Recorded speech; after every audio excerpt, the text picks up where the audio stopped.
안녕하세요. 정치를 쉽게 풉니다. 정치의 10단. 최근 이준석의 개혁신당이 3% 지지율에 그치고 각종 여론지표에서 뚜렷한 하락세를 보이고 있는 가운데 이준석이 스스로 무너지는 발언을 했습니다. 어제 이준석은 유튜브 라이브 방송에서 이렇게 말했습니다. 뭐 언론사에서 유튜브 담당으로 일하고 계시는 당원인데 상당히 힘이 센 누군가가 자기 언론사에 얘기를 해서 개혁신당 관련 얘기를 다루지 말아달라고 해서 한창 개혁신당 얘기를 많이 다루다가 요즘 안 다루기 시작했다.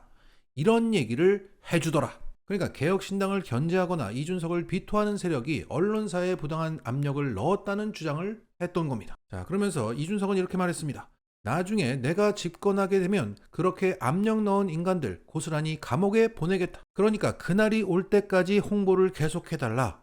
그놈들은 무조건 감옥을 보내겠다. 뻥치는 거 아니다. 유튜브에서 개혁신당 주요 인사들이 출연하는 영상을 올리는 과정에서 언론사 임원급 인사에게 힘이 센 쪽에서 연락해 제지했다는 얘기를 전해 들은 것이다. 참 나쁜 놈들이다. 제가 봤을 땐 정말 나쁜 사람들이다. 자, 이거 뭐 하는 얘기를 보니까 약간 피해 망상 증세를 보이는 것 같은데요. 설령 저게 사실이라고 하더라도 저걸 가지고 집권하면 감옥을 보내겠다. 자신이 뭐 대통령이 될 수 있다는 얘기입니까? 꿈도 크네요. 그리고 좀 더 진지하게 생각하면 권력을 누구처럼 사적 보복에 사용하겠다는 얘기 아닙니까? 자, 이준석이 입만 열면 언론들이 미주알 고주알 모두 전할 때가 있었습니다. 하지만 한동훈 때문인지 언론들의 관심은 최근 크게 떨어졌고 현장에 가면 사람들은 없고 그래서 마이크 잡고 막 오버하고 당원가입 문제로 선거법으로 고발까지 당했습니다. 무엇보다 모든 여론조사 지표가 이준석 신당의 하락세를 말하고 있습니다. 이래서는 국힘에서 떨어져 나올 그 현역 의원들을 받아내기조차 힘들어 보입니다. 이런 상황에서 이준석은 멘붕에 빠진 것이고 남 탓, 주변 탓하면서 센 척하다가 내가 집권하면 감옥을 보내겠다 라는 자신의 정치 생명을 단축시키는 발언까지 하게 된 것입니다. 대단히 쓸쓸해 보이네요. 그동안 입만 열면 언론들이 써줬으니까 입을 열어도 안 써준다고 생각하게 되는 겁니다.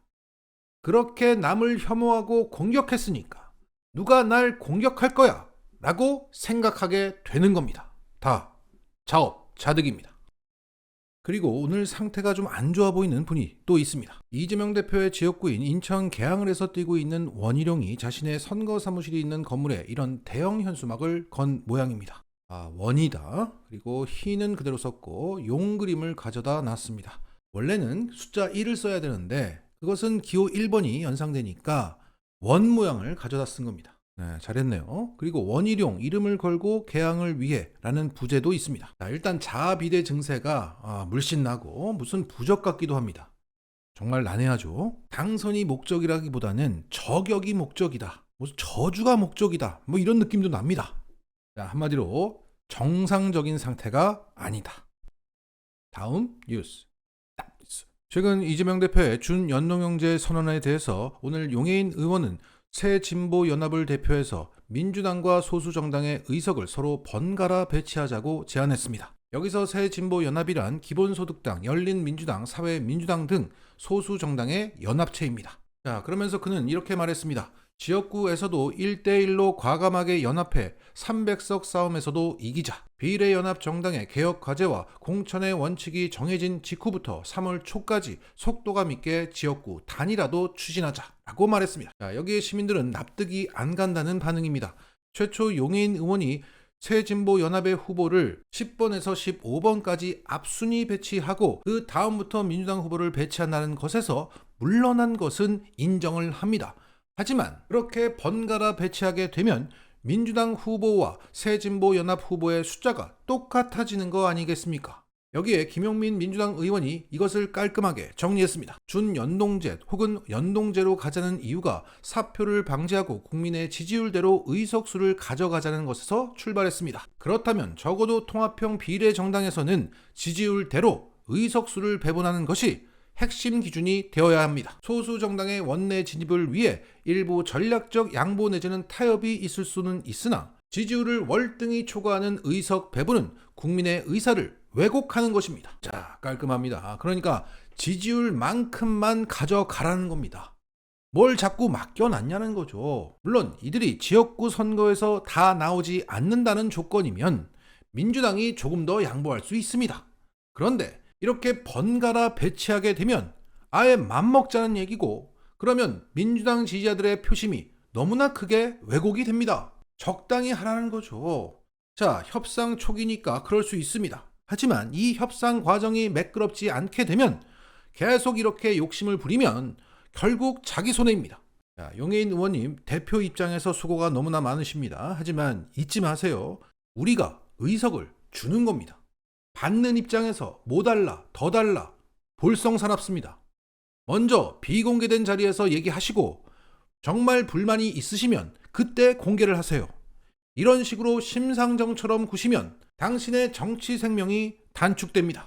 부디 우리가 드리는 기회를 조용히 받으세요. 다음 뉴스. 윤석열 정부가 의대 2,000명 증원을 발표한 가운데 여기에 반발하는 의사들의 집단 행동이 준비되고 있습니다. 현재 이것을 지켜보는 시민들은 의대 증원 논란에 이렇게 말하고 있죠.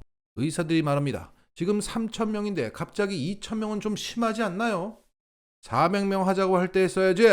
자, 그러니까 과거 문재인 정부 때 무지성으로 날뛰었던 의사들에 대한 참교육이 현재 진행 중이라는 겁니다. 자, 시민들은 이런 시각을 가지고 있는 가운데 상황은 급박하게 돌아가고 있습니다. 먼저 윤두한 정부는 복지부를 중심으로 중대본을 만들어서 행안부, 법무부, 경찰청 그리고 17개 시도지자체와 함께 의사 집단행동 대응 방안을 실시간으로 내놓습니다. 여기서 처음 나온 조치가 집단행동 금지 명령과 파업 시 업무 개시 명령을 내리겠다는 경고였습니다. 여기에 일부 전공의들이 정부의 이런 조치를 사전에 무력화하고자 집단 사직서 제출을 검토하는 것으로 알려집니다. 그러자 오늘 정부는 각 병원에 집단 사직서 수리 금지 명령을 내립니다. 그리고 병원장들에게 파업을 못 막으면 병원 평가에 반영하겠다고 통보했습니다. 자, 이 병원 평가는 정부 지원금과 병원 매출에 직접적인 영향을 주는 것이라 치명적인 조치입니다. 동시에 병원장들에게 전공의들이 파업하지 못하도록 징계 조치를 통해서 관리하도록 하고 파업에 참여한 전공의들의 명단을 제출하라고 지시했다고 합니다. 특히 빅5 병원과 대한전공의협의회